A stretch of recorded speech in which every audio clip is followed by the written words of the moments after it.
Well, good morning, everybody. It's Thursday, November 7th at about 10 o'clock in the morning.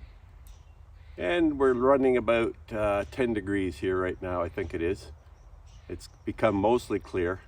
Anyhow, I've been meaning for some time to get the tires and tubes changed on this old garden cart we have here. This is a Carts Vermont garden cart, which we were given as a housewarming gift, I think it was, when we moved into our first house over 30 years ago. I'm not exactly sure of the date, whether it was the first year when we moved into the house or a year or two after, but we've had this cart for at least 30 years. And this will be the first time I've changed the tires on it. Now, granted, it doesn't get a lot of continual use over those years, and it's always been kept under cover, whether in a garage or in our tractor shed.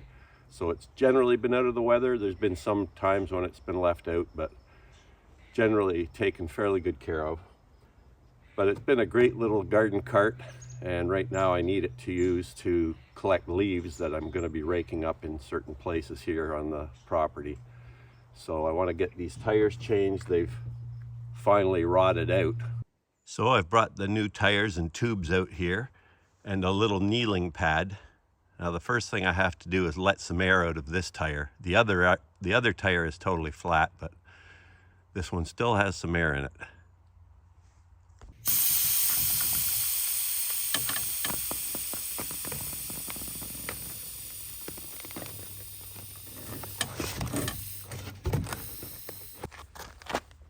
Now I just got to get the tire off the rim, which hopefully won't be too difficult. It seems to be coming off fairly easily. One good thing about these big all-terrain bike type tires, they usually do come off easy. Now I just get the tube out of here. It's stuck to the tire, it feels like, inside somehow. That's weird. No, it's all coming off as a unit anyhow. It's almost like the old tube was glued inside, but I think it's probably just because it's been in there so long. Now I just have to get one side of the new tire on the rim.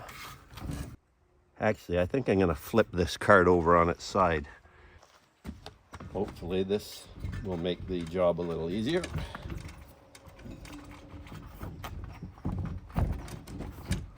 These tires are actually a little narrower than the original ones. The original ones were 26 by 26 by 2.1 something, and these are 26 by 1.95s. So there, we got the one edge on. Now I just have to insert the tube, and then we can put the last edge on. Get the valve in the valve hole, like so. Now you just want to try and keep it flat as you work it out from side to side.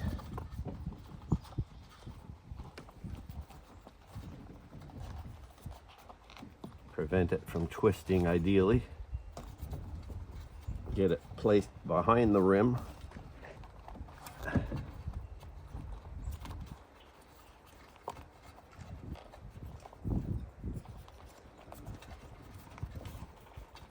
At this point, we're not trying to seat the rim yet. We're just getting the tube in behind the rim.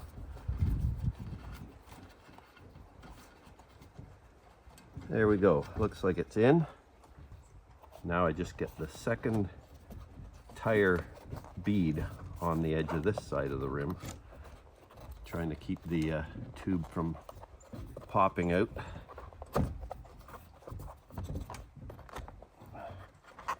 Getting caught under the rim.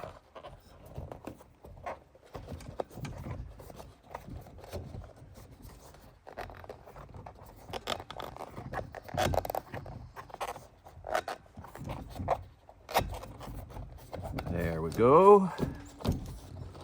Looks not too bad. There's a bit of a bend in the tire here, as they often do get, but I think that'll work itself out once I blow it up. Okay, I'll try blowing a bit of air in it while it's still tipped over, although this could be tricky up here. especially since the valve doesn't really hold back at all.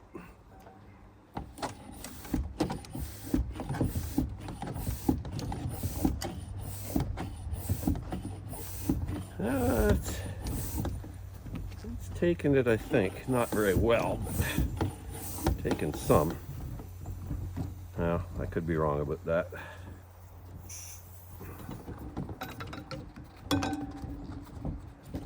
It's taken a bit of air in, but just not getting it on this valve very well here, my pump. I'm going to tip it over because I'm still not getting a good connection with this valve stem here. It's hard up here on the top of the wagon.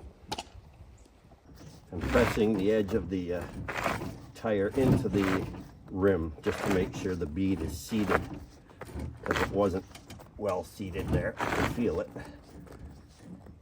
Now I just blow some more air into it and hopefully it'll catch the rim a little better. This valve is sinking down in there, that's the problem. Hard to get onto it properly.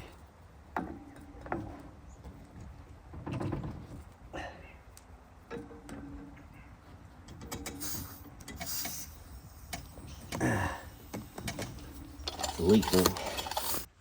There, I managed to get 50 pounds of air in it. I just realized now that I've got the tire on backwards. And how I recognize that is that these tread are pointing backwards. They should really be frontwards, but it doesn't matter on a cart because it's just rolling. Okay, now to take off the second tire and tube. This one was deflated heavily already, so probably doesn't need any air taken out of it.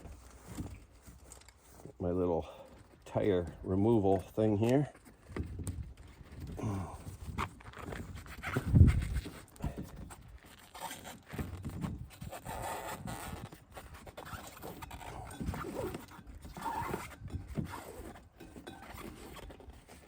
Yeah, these bigger tires are a joy to work with compared to narrower, smaller bike tires.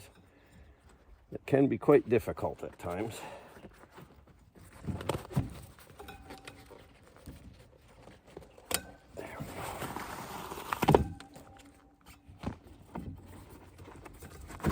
Look at that.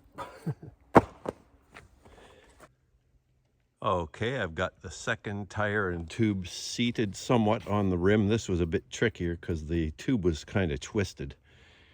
And where the valve was, it wasn't flat in the center of the tube, at least the way it had folded. So it was almost like it was on the edge of the tube. So anyhow, I think I've got it seated fairly flat in there. So I'll try blowing some air into it now. Okay, just blowing some air into this one. Okay, that's 50 pounds. And they say on the tire anywhere from 40 to 60, so that should be fine. And there we go. The old cart is ready for use once again. There we go. So a few features of this cart include this removable back, which just slides up and down in this slot here. So you can empty stuff very easily. You just tilt it and all your leaves fall out. Then you replace it back in. And it's got a nice aluminum, I guess, or stainless steel, or perhaps it's galvanized steel frame on it that holds the plywood in place and generally protects the edges of it. And it's all put together with little rivet-like structures here. And there's the frame underneath. So it's been a good little cart. Can't complain at all.